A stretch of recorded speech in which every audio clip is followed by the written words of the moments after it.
สบายดีหมู่เพื่อนหมู่ทุกคนยินดีต้อนรับเข้าสู่ช่องทองแอร์แซ YouTube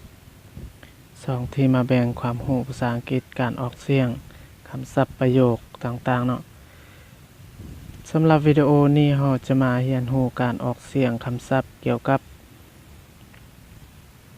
คำที่ใช้ในการบอกความเจ็บเป็นให้แก่แพทย์หมอเนาะแล้วผู้ที่เรียนแพทย์เรียนหมอก็คือ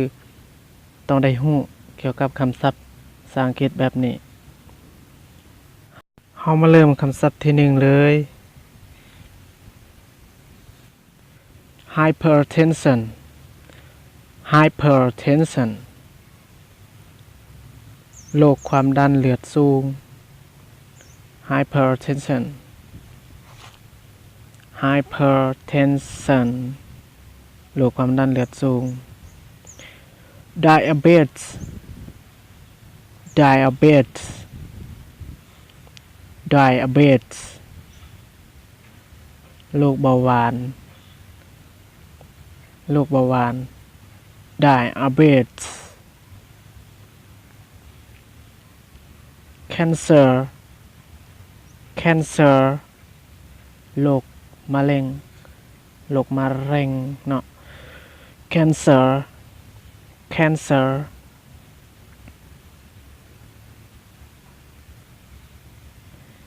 stroke stroke stroke โรคเลือดสมอง stroke stroke food poisoning food poisoning food poisoning อาหารเป็นพิษอาหารเป็นพิษ runny nose runny nose น้ำมูกไหล runny nose runny nose น้ำมูกไหล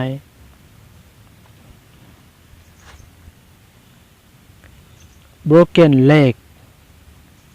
broken leg broken arm อันนี้ซึ่งแปลว่าขาหัก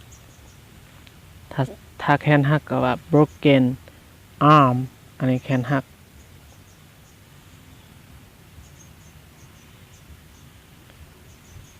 infection infection infection การติดเชื้อการติดเชื้อ infection infection numb อาการมึนๆ numb ออกเสียงถ่ายโดย b โดยแผ่นสนับหรือตัวอักษรบอเนาะ numb อาการมึนๆ earache earache เจ็บหูเจ็บหู earache earache earache เจ็บหู toothache toothache toothache เจ็บแขวเจ็บแขวหรือปวดแขว toothache ache stomachache stomachache stomachache เจ็บท้องเจ็บท้องหรือปวดท้อง stomach stomach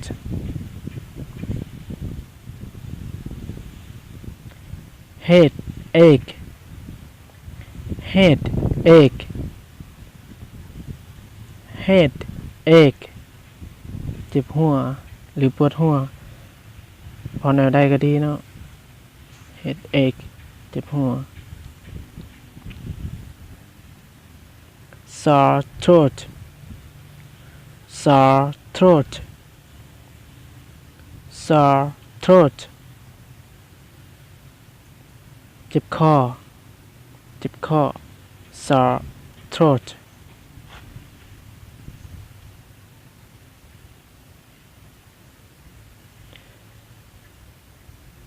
cough ไอ cough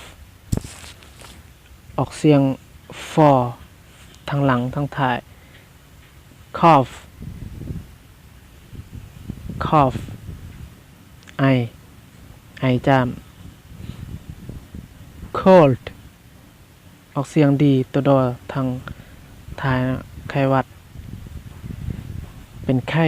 หรือว่าไข้หวัดภาษาอังกฤษอ่านว่า cold cold cold เอาหมดแล้วสำหรับคลิปนี้ให้ทุกคนกดติดตามและกดแชร์กดไลค์หรือคอมเมนต์ด้านลงของวิดีโอเด้อขอขอบใจ